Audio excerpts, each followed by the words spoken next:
Richard Ramírez no aterrorizó California como un asesino que se escondiera detrás de una rutina cuidadosamente estable, ni como un criminal que necesitara una fachada respetable para acercarse a sus víctimas. Su caso fue distinto. Ramírez apareció ante la opinión pública como una figura casi espectral, nocturna, errática y profundamente imprevisible. No parecía construir una máscara de vecino perfecto, ni de empresario comunitario, ni de estudiante educado. Su máscara era otra, la del caos. La del intruso que podía aparecer en mitad de la noche en cualquier barrio, entrar por una ventana, una puerta mal cerrada o un acceso olvidado, y convertir una casa familiar en un escenario de terror. Por eso la prensa lo bautizó con un nombre que se quedó grabado en la memoria criminal estadounidense: el acosador nocturno, The Night Stalker. Un nombre que resumía el miedo más primitivo de una comunidad, la idea de que el peligro no esperaba en la calle, sino al otro lado de la ventana, mientras la ciudad dormía. Durante los años 80, California vivía una mezcla de brillo, expansión, desigualdad y ansiedad urbana.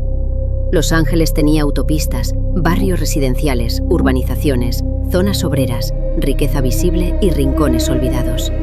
La cultura popular vendía una imagen de sol, consumo, televisión y promesa. Pero en 1984 y 1985, esa imagen empezó a oscurecerse. El miedo se extendió de una forma muy concreta. La gente cerraba puertas, revisaba ventanas, compraba armas, dormía con luces encendidas, colocaba muebles contra los accesos y escuchaba cualquier ruido nocturno, como si pudiera ser el anuncio de una tragedia. El asesino no parecía tener un patrón tranquilizador. Atacaba a mujeres, hombres, parejas, ancianos, jóvenes. Entraba en casas humildes y también en zonas más acomodadas. Usaba armas distintas, dejaba señales extrañas, a veces robaba, a veces mataba, a veces dejaba sobrevivientes. Esa imprevisibilidad fue una parte central del terror.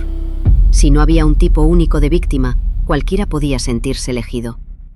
Ricardo Leiva Muñoz Ramírez nació el 29 de febrero de 1960 en El Paso, Texas, en una familia mexicana-americana. Fue el menor de varios hermanos y creció en un entorno marcado por la dureza, la violencia doméstica, la precariedad emocional y una figura paterna severa. Su padre, Julián Ramírez, trabajaba en el ferrocarril y tenía un temperamento explosivo.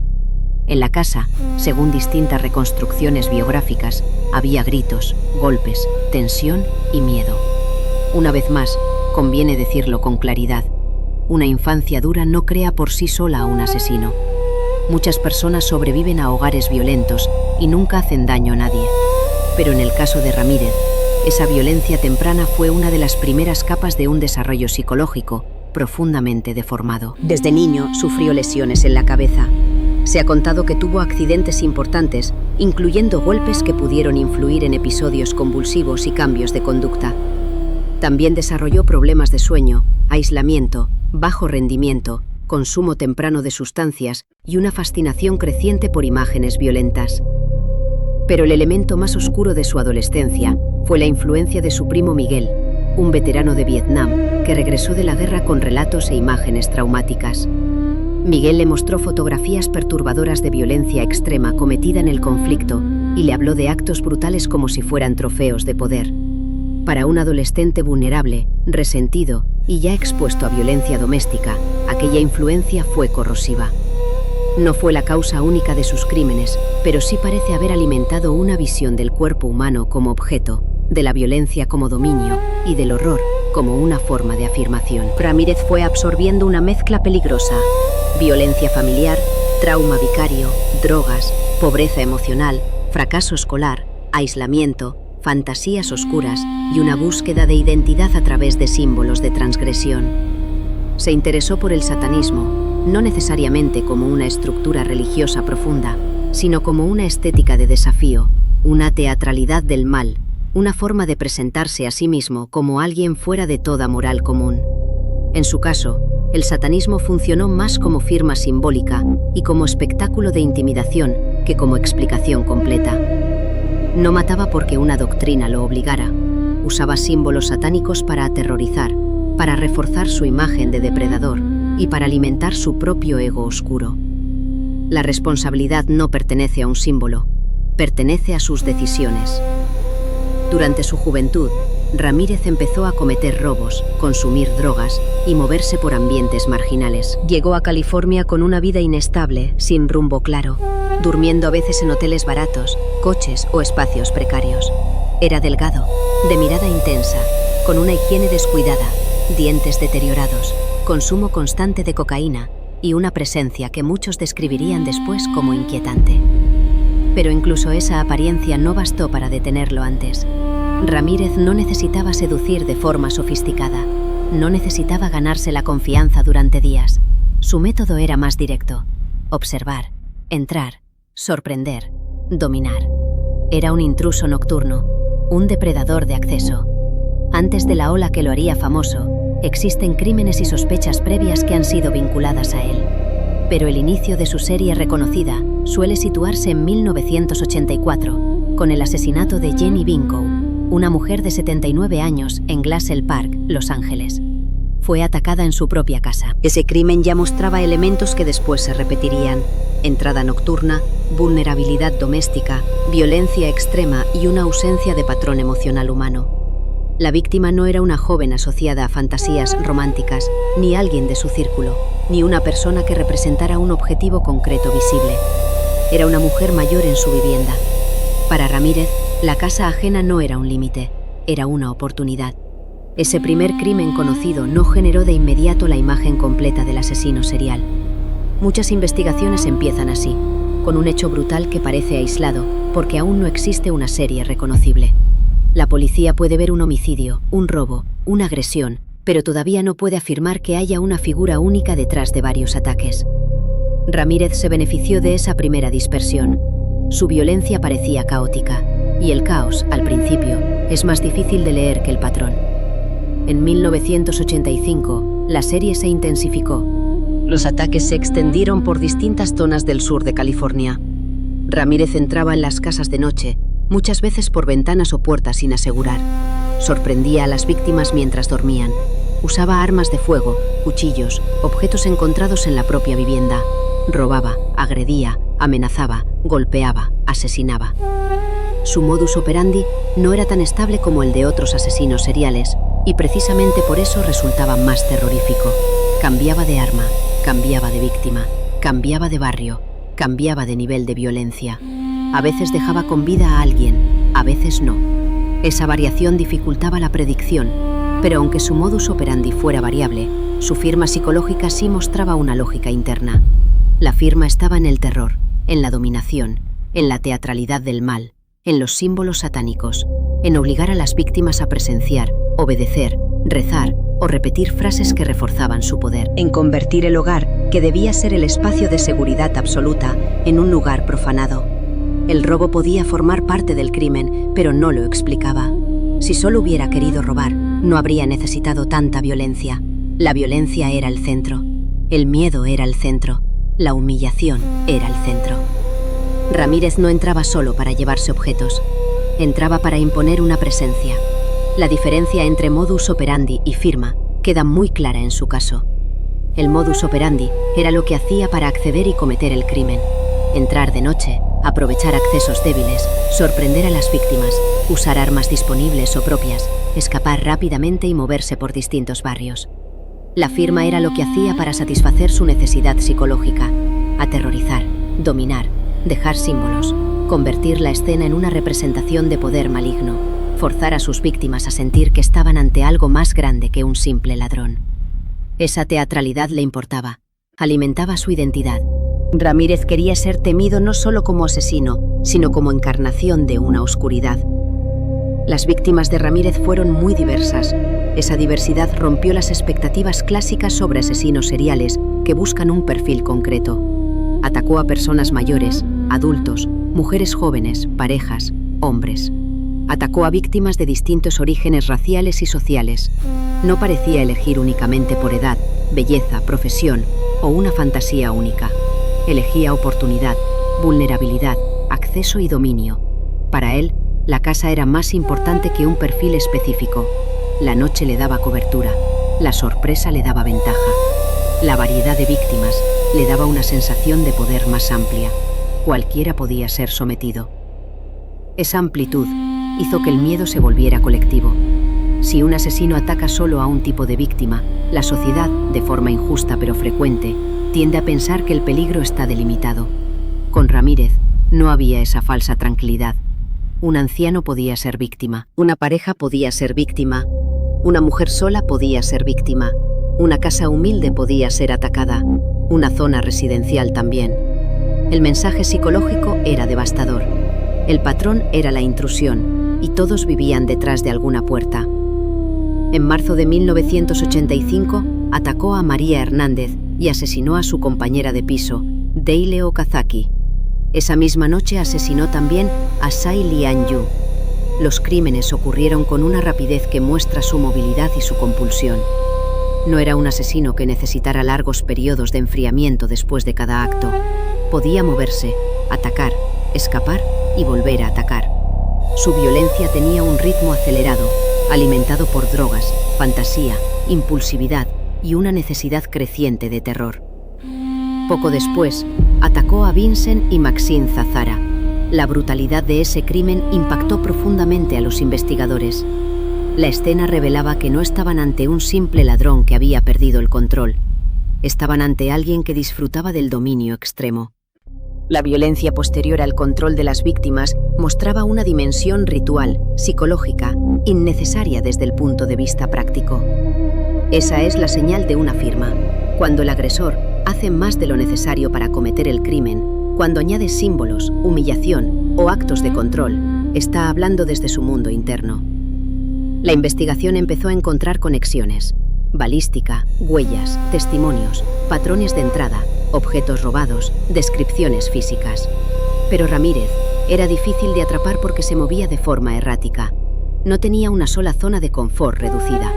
Su territorio era amplio: Los Ángeles, el Valle de San Gabriel, comunidades cercanas, más tarde incluso el área de San Francisco. Usaba autopistas, transporte, robaba vehículos, desaparecía en la masa urbana. Era un asesino itinerante dentro de un paisaje metropolitano. No cruzaba el país como otros, pero sí convertía la región en un mapa de miedo. Antes de seguir, si este tipo de análisis criminal te interesa, puedes suscribirte al canal para acompañar otros casos reales tratados con rigor, sin glorificar al asesino y manteniendo siempre el respeto por las víctimas. Durante meses, la población vivió bajo una tensión creciente. Los medios publicaban detalles, la policía recibía llamadas, la gente veía amenazas en cualquier ruido nocturno. En los barrios, las familias revisaban cerraduras, cerraban ventanas aunque hiciera calor, dormían con lámparas encendidas. El verano de 1985 en California estuvo atravesado por esa ansiedad. El calor hacía que muchas personas quisieran dejar ventanas abiertas, pero la idea de que el acosador nocturno pudiera entrar por una abertura mínima cambió hábitos cotidianos. La intimidad doméstica se volvió vulnerable. Dormir dejó de ser una rendición tranquila y se convirtió en un acto de riesgo imaginado. Ramírez se alimentaba de esa atmósfera. Algunos asesinos seriales buscan permanecer invisibles. Otros, de forma más narcisista, parecen disfrutar de la identidad pública que se crea alrededor de ellos. Ramírez pertenecía en parte a esta segunda categoría. El apodo, el miedo, las noticias, los símbolos satánicos, todo reforzaba su imagen de sí mismo como figura maligna. Esa construcción no debe confundirse con grandeza. Era una forma patética y destructiva de identidad. Un hombre sin estructura moral convertía el terror ajeno en espejo de poder. Uno de los aspectos más importantes del caso fue el papel de los sobrevivientes. A diferencia de asesinos que no dejaban testigos, Ramírez dejó personas vivas. Algunas pudieron describirlo, otras recordaron detalles de su rostro, su olor, su voz, su dentadura, su mirada, su forma de moverse. Esos testimonios fueron esenciales. La supervivencia de una víctima no solo salva una vida, puede romper la invisibilidad del agresor. En casos de asesinos seriales, cada testigo vivo es una grieta en la máscara. Ramírez no tenía una máscara elegante, pero tenía la protección del anonimato urbano. Los sobrevivientes empezaron a quitarle esa protección. La ciencia forense también fue cerrando el cerco. Las huellas dactilares se convirtieron en una pieza decisiva. En 1985, California estaba empezando a usar sistemas más avanzados de identificación automatizada. Una huella encontrada en un vehículo robado vinculado al asesino permitió identificar a Richard Ramírez. Ese avance fue fundamental. Hasta entonces, la policía tenía descripciones, patrones y escenas. Con la huella, obtuvo un nombre. Y un nombre cambia la investigación. El monstruo abstracto se convierte en una persona buscada. La policía difundió su identidad y su fotografía. Ese momento transformó el caso. Hasta entonces, el acosador nocturno era una sombra. A partir de entonces, tenía rostro. Richard Ramírez, nacido en Texas, con antecedentes, vinculado a robos, drogas y violencia. La prensa publicó su imagen. Las calles empezaron a buscarlo. El propio Ramírez, que había viajado fuera de Los Ángeles, regresó sin saber al principio que su rostro ya circulaba por todas partes. Cuando vio los periódicos, comprendió que su anonimato se había terminado. El 31 de agosto de 1985, Ramírez fue reconocido en el este de Los Ángeles. Intentó escapar, trató de robar vehículos, corrió por calles y patios, pero la comunidad reaccionó. Vecinos lo persiguieron, lo golpearon y lo retuvieron hasta que llegó la policía. Fue una captura caótica, casi opuesta a la imagen satánica que él había intentado construir. No cayó en una escena sobrenatural ni en un enfrentamiento épico. Cayó porque su rostro ya era público y porque la gente lo reconoció. La figura que había aterrorizado casas enteras terminó reducido a un fugitivo desesperado, rodeado por vecinos furiosos. Su reacción ante la captura mezcló arrogancia, desafío y teatralidad. En los días y meses posteriores, Ramírez adoptó gestos de provocación, mostraba símbolos satánicos en la mano, sonreía ante las cámaras, lanzaba frases diseñadas para causar impacto. En el tribunal parecía disfrutar de la atención de ciertas personas que lo miraban con fascinación. Ese fenómeno fue una de las partes más perturbadoras de su caso. Incluso un asesino acusado de crímenes atroces podía recibir cartas, admiración y miradas morbosas. La cultura del criminal como celebridad volvió a aparecer, y como siempre, esa fascinación desplazaba injustamente a las víctimas. El juicio comenzó en 1988 y fue largo, complejo y mediático. La acusación presentó una montaña de pruebas, huellas, balística, testimonios de sobrevivientes, objetos vinculados a víctimas, identificaciones, patrones de ataque. Ramírez fue acusado de múltiples asesinatos, intentos de asesinato, agresiones sexuales, robos y otros delitos. La defensa intentó cuestionar la identificación y la conexión entre casos, pero la evidencia era abrumadora. En 1989 fue declarado culpable de 13 asesinatos y muchos otros cargos. Fue condenado a muerte. Durante el proceso, su conducta reforzó su imagen de criminal teatral. No expresó un arrepentimiento claro. No intentó presentarse como un hombre destruido por la culpa. Al contrario, cultivó una figura desafiante, oscura, casi caricaturesca en su provocación.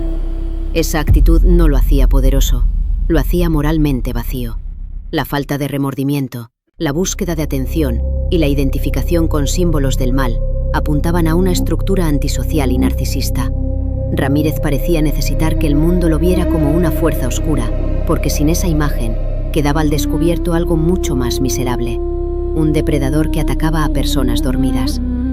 Desde el punto de vista clínico, Ramírez ha sido descrito con rasgos compatibles con trastorno antisocial de la personalidad, psicopatía, sadismo, abuso severo de sustancias, impulsividad y una identidad construida alrededor de la transgresión. No era un psicótico clásico que matara bajo un delirio organizado e incontrolable. Sabía ocultarse, sabía escapar, sabía robar, sabía aprovechar la noche, sabía que la policía lo buscaba, sabía que debía evitar ser reconocido. Eso significa que comprendía la realidad y la ilegalidad de sus actos. Su fascinación por lo satánico no lo eximía de responsabilidad. Era parte de su puesta en escena. El satanismo en Ramírez debe entenderse como una firma de intimidación y una narrativa personal. No necesitaba dibujar símbolos o pronunciar frases para cometer un robo o un asesinato. Lo hacía porque quería que la víctima sintiera que estaba ante algo absoluto, maligno, inevitable. Ese era el efecto buscado. A través de símbolos se engrandecía, convertía su violencia en ritual. Pero en el fondo, esos símbolos no eran más que una máscara de poder. La crueldad no venía de una fuerza externa, venía de él. El consumo de drogas también fue importante, especialmente la cocaína. Las drogas pudieron aumentar su impulsividad, reducir inhibiciones y alimentar su ritmo caótico, pero tampoco explican por sí solas la serie criminal. Muchas personas consumen drogas y no matan. En Ramírez, la sustancia se mezclaba con sadismo, fantasía, resentimiento, robo, deseo de dominio y ausencia de empatía. El crimen no fue un simple efecto químico, fue una conducta repetida, adaptada y sostenida. Su infancia, con violencia familiar y exposición temprana a imágenes brutales, ayuda a entender algunos elementos de su formación, pero no lo excusa. Este punto es esencial en todo perfil criminal serio. Explicar no es justificar. El niño Richard pudo haber sido víctima de un entorno dañino. El adulto Richard Ramírez eligió convertirse en agresor. Hay una frontera moral entre haber sido dañado y dañar a otros. Él cruzó esa frontera una y otra vez. La diversidad de víctimas también impide construir una lectura única basada en un trauma específico. No perseguía solo una figura materna, ni solo una edad, ni solo una estética. Su objetivo era más amplio: control nocturno, acceso, terror. La casa ajena era su escenario. La vulnerabilidad del sueño era su oportunidad. La oscuridad era su aliada. Para muchas víctimas, el ataque empezó en el momento más indefenso del día, cuando el cuerpo descansa y la mente baja la guardia. Ramírez atacaba ese pacto básico con la seguridad, la idea de que uno puede cerrar los ojos en su propia casa. Los investigadores tuvieron que enfrentarse a una serie difícil por su variabilidad. Cuando un asesino usa siempre el mismo método, el patrón emerge con más rapidez. Ramírez cambiaba. Podía disparar, apuñalar, golpear. Podía matar a un hombre y agredir a una mujer. Podía atacar a ancianos o jóvenes. Podía robar objetos. Podía dejar símbolos. Ese cambio constante creó ruido investigativo. Pero la acumulación de detalles empezó a hablar. Horarios nocturnos, accesos residenciales, violencia extrema, testigos similares, huellas, armas vinculadas, comportamiento ritual. En criminología, el patrón no siempre es una repetición exacta. A veces es una constelación. La ciudad misma fue parte del caso. Los Ángeles, con su inmensidad, sus autopistas, sus barrios fragmentados y su anonimato, permitía moverse sin ser absorbido por una sola comunidad. Ramírez podía atacar en un lugar y desaparecer en otro. La metrópolis ofrece oportunidades a quien no quiere ser visto. Muchas personas cruzan a diario sin conocerse. Un rostro puede perderse. Un coche puede cambiar. Una noche puede tragarse a un intruso. Esa escala urbana alimentó el miedo y complicó la respuesta. Sin embargo, fue también la comunidad la que finalmente ayudó a detenerlo. Cuando su rostro se hizo público, el anonimato se rompió. La gente miró los periódicos, reconoció sus rasgos, reaccionó. La captura por vecinos del este de Los Ángeles es significativa porque invierte la dinámica. Durante meses, Ramírez había irrumpido en hogares y había usado la sorpresa contra personas vulnerables. Al final, fue él quien quedó expuesto en la calle, reconocido, perseguido y reducido por personas que ya no estaban dormidas ni aisladas. La comunidad recuperó por un instante el control que él había arrebatado tantas veces. En el corredor de la muerte, Ramírez permaneció años. California mantuvo largas demoras en las ejecuciones y él nunca fue ejecutado. Murió el 7 de junio de 2013 en un hospital por complicaciones de enfermedad, mientras seguía condenado a muerte. Su final fue biológico, no judicial. No hubo una última escena de castigo diseñada por el Estado. Hubo deterioro, enfermedad y muerte. Para las familias de las víctimas, esa muerte pudo traer alivio, pero no reparación. Ningún final del asesino devuelve lo perdido. Su legado psicológico es el de un depredador caótico con una identidad teatral del mal. No fue el asesino organizado que construía una vida respetable como Gacy. No fue el hombre que buscaba una compañía inmóvil como Dahmer. No fue el gigante introspectivo que analizaba su odio como Kemper. Ramírez fue el intruso nocturno, el agresor de la frontera doméstica, el hombre que convirtió la casa en territorio vulnerable. Su caso muestra que el asesino serial no siempre sigue una lógica pulida. A veces la lógica está en el desorden. A veces el patrón es precisamente la sensación de que nada está a salvo. La cultura popular ha usado su imagen de muchas formas: documentales, libros, series, canciones, referencias oscuras. Pero como en todos estos casos, existe el riesgo de convertir al asesino en figura de fascinación. Ramírez intentó presentarse como encarnación del mal. Hacerlo icónico es concederle parte de lo que quería. Un relato responsable debe desmontar esa imagen. No era un demonio, era un hombre brutal, cruel, adicto, resentido, narcisista y responsable. Convertirlo en criatura sobrenatural solo sirve para alejarlo del terreno donde debe ser estudiado, el de la conducta humana extrema, la investigación criminal y la memoria de las víctimas. Las víctimas deben ocupar el lugar que la mitología del asesino intenta robarles. Jenny Binkou, Dei Okazaki, Tsai Lian Yu, Vincent y Maxine Zazara, William y Lillian Doi, Mabel Bell, Florence Lang, Peter y Barbara Pan, Mary Cannon, Joyce Nelson, Sophie Dickman, sobreviviente, Whitney Bennett, sobreviviente, Carol Kyle, sobreviviente, Bill Carnes e Inez Erickson, atacados en una de las últimas agresiones, y muchas otras personas afectadas directa o indirectamente por su violencia. Algunas murieron, otras sobrevivieron con heridas físicas y psicológicas. Todas fueron más que puntos en una cronología. Los sobrevivientes de Ramírez cargaron con algo que muchas veces el público no entiende del todo. Sobrevivir no significa salir intacto. Una persona puede escapar con vida y seguir viviendo durante años dentro de la memoria del ataque. La casa puede dejar de sentirse segura. La noche puede cambiar para siempre. Un ruido puede traer de vuelta una escena. El crimen no termina cuando el agresor se va. Se queda en el sistema nervioso de quien sobrevivió. Por eso, al hablar de estos casos, no basta con contar quién murió. También hay que recordar a quienes tuvieron que seguir viviendo después. La investigación del Night Stalker también fue una demostración de evolución forense. La huella que ayudó a identificarlo mostró la importancia de los sistemas automatizados y de la coordinación entre agencias. En una serie tan dispersa, cualquier dato técnico podía ser decisivo. La ciencia convirtió una sombra en un nombre. Pero la ciencia no actuó sola. Se sumó al testimonio de víctimas, al trabajo policial, a la difusión pública y a la reacción comunitaria.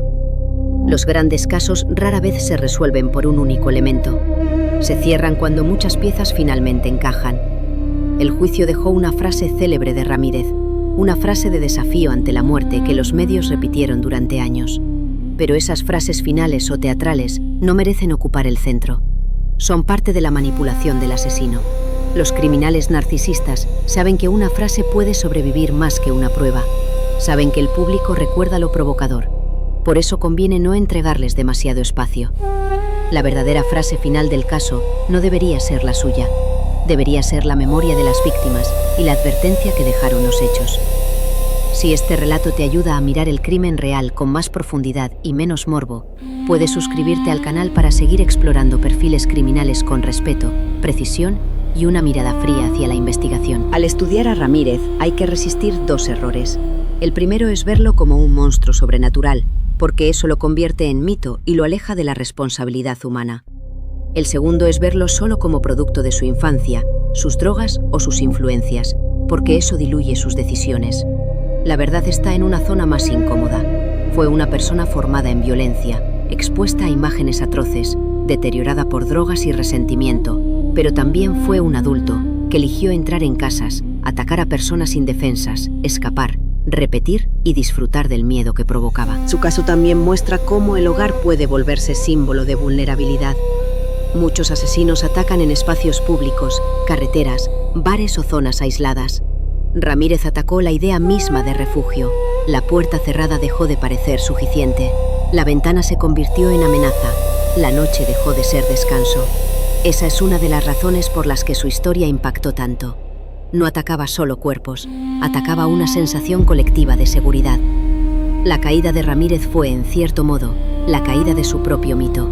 El hombre que había querido parecer una figura de oscuridad absoluta, terminó intentando huir por calles comunes, perseguido por vecinos, golpeado y retenido hasta que llegaron agentes. La realidad lo redujo. No había grandeza en él, no había poder sobrenatural. Había un criminal identificado por una huella, una foto en los periódicos y una comunidad que finalmente lo reconoció. Esa imagen final es importante porque desinfla la leyenda. Los asesinos seriales pueden parecer enormes en el miedo público, pero al caer suelen aparecer como lo que son: hombres responsables de actos atroces, no fuerzas invencibles. Ramírez murió décadas después, sin ejecución, sin una escena final que respondiera al tamaño del terror que generó. Pero la justicia no siempre tiene una forma emocionalmente satisfactoria. A veces llega en forma de condena, a veces en forma de identificación, a veces en forma de superviviente que declara, a veces en forma de una comunidad que dice su nombre y lo detiene. Y a veces la verdadera justicia, aunque imperfecta, consiste en no permitir que el asesino controle el relato. Por eso su historia debe contarse con cuidado, no como la leyenda del Night Stalker, sino como el caso de Richard Ramírez, un depredador nocturno que explotó accesos vulnerables, miedo doméstico, caos urbano y símbolos de terror para construir una identidad criminal. Su vida muestra la acumulación de violencia temprana, drogas, fantasía, resentimiento y decisión. Sus crímenes muestran la fragilidad del hogar cuando alguien decide profanarlo. Su captura muestra el valor de la ciencia, los testigos y la reacción comunitaria. Su legado muestra el peligro de convertir a los asesinos en iconos. La oscuridad de este caso no está solo en lo que hizo, sino en lo que hizo sentir a miles de personas que nunca lo vieron. Familias enteras cambiaron sus rutinas. Barrios enteros durmieron con miedo. Personas que jamás fueron atacadas sintieron que la noche se había vuelto enemiga. Ese es el alcance psicológico de un asesino serial mediático. Extiende su presencia más allá de sus víctimas directas. Pero ese alcance no debe confundirse con poder digno de admiración. Fue daño, nada más. Richard Ramírez no fue una entidad demoníaca ni una leyenda gótica. Fue un hombre que eligió el terror como identidad. Un intruso que atacó a personas dormidas. Un criminal que usó símbolos para parecer más grande que sus actos y que terminó atrapado por huellas, periódicos y vecinos. Su nombre sigue asociado al miedo, pero la memoria verdadera debe dirigirse hacia quienes sufrieron su violencia y hacia quienes sobrevivieron para romper su anonimato. La lección final del caso es fría y concreta. El mal no siempre necesita una estrategia elegante. A veces entra por una ventana. A veces camina por una calle bajo el calor de agosto. A veces cambia de arma, de barrio y de víctima, para que nadie pueda sentirse fuera de peligro. A veces se disfraza de caos, pero incluso el caos deja huellas. Incluso la noche conserva rastros. Incluso el asesino que quiere parecer una sombra termina teniendo rostro, nombre y final. Y cuando ese rostro aparece, lo importante no es alimentar el mito, sino recordar lo que el mito intenta esconder: las víctimas, los sobrevivientes, las familias, los investigadores, los vecinos que lo reconocieron y el miedo real de una comunidad que aprendió que ninguna casa es segura solo porque parezca cerrada.